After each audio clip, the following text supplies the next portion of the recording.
بسم اللہ الرحمن الرحیم۔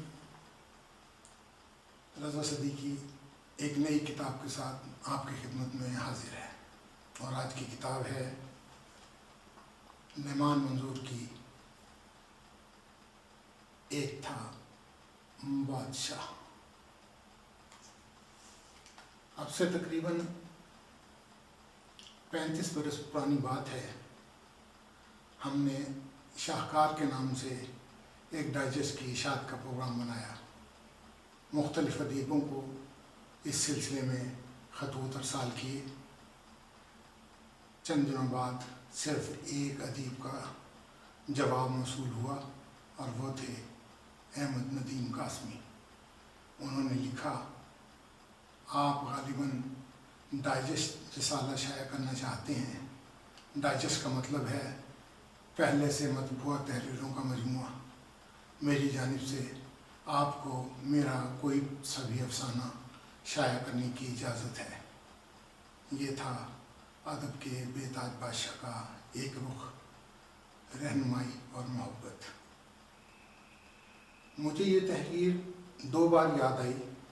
پہلی بار نعمان منظور کی کتاب تیور میں پاکستانی ادب کا قائد اعظم پڑھتے ہوئے، اور دوسری بار آج جب میں ایک تھا بادشاہ، جو نعمان منظور کے احمد ندیم قاسمی پر لکھے ہوئے خاکے پاکستانی ادب کا قائد اعظم کی توسیع ہے، پڑھ رہا تھا۔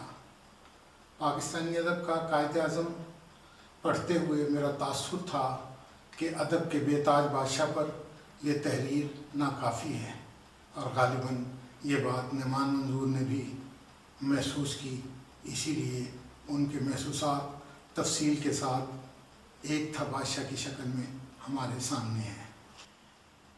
ایک تھا بادشاہ کہانی اندر کہانی ہے، جس کے سٹاک کریکٹرز صرف 3 ہیں: احمد ندیم قاسمی، خالد احمد اور نعمان منظور۔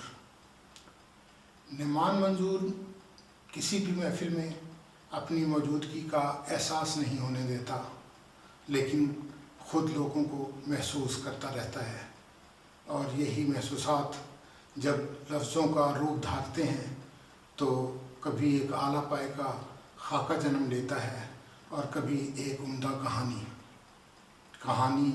خاکہ یا ناول نگاری میں کرداروں کی بنت کے لیے ضروری ہے کہ لکھاری پرتجسس مشاہدے اور قوی تر یادداشت کا حامل ہو۔ جیسا کہ میں نے کہا، نعمان منظور محفل میں موجود ہوتے ہوئے بھی محفل میں موجود نہیں ہوتا۔ اس کی موجودگی کا احساس اس کی مابعد تحریروں سے ہوتا ہے۔ ادب کی دنیا میں احمد ندیم قاسمی ہمہ جہت شخصیت ہیں۔ ان کی شاعری، افسانہ نگاری، کالم نویسی اور ان کے دیگر نثر پارے ان کی عظمت کا نشان ہیں۔ معروف ادیب خالد احمد نے خوب لکھا ہے کہ فنون کا دفتر لاہور کا تہذیبی محل ہے، جہاں احمد ندیم قاسمی کے نابغہ روزگار دوست تشریف فرما ہوتے ہیں، اور ہم جیسے لوگ صرف سامع کی حیثیت سے موتی سمیٹتے رہے۔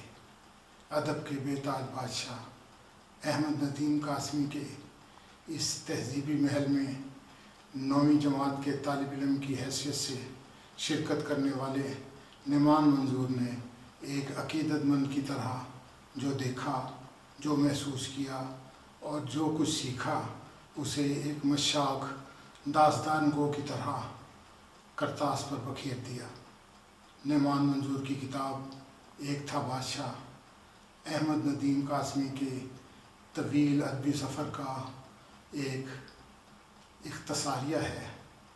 ہمیں نعمان منظور سے صرف یہ کہنا ہے کہ قصہ گو تو نے تو دیکھے ہوں گے شاہ ادب کے روز و شب، کچھ حیرتوں کچھ خوشبوؤں کا سفر، قصہ گو اور سنا داستان روز و شب۔ خالد احمد اور ڈاکٹر ناہید قاسمی کی آراء کے ساتھ نعمان منظور کے قلم کی سچائیاں بیاض گروپ آف پبلیکیشن لاہور نے شائع کی ہیں۔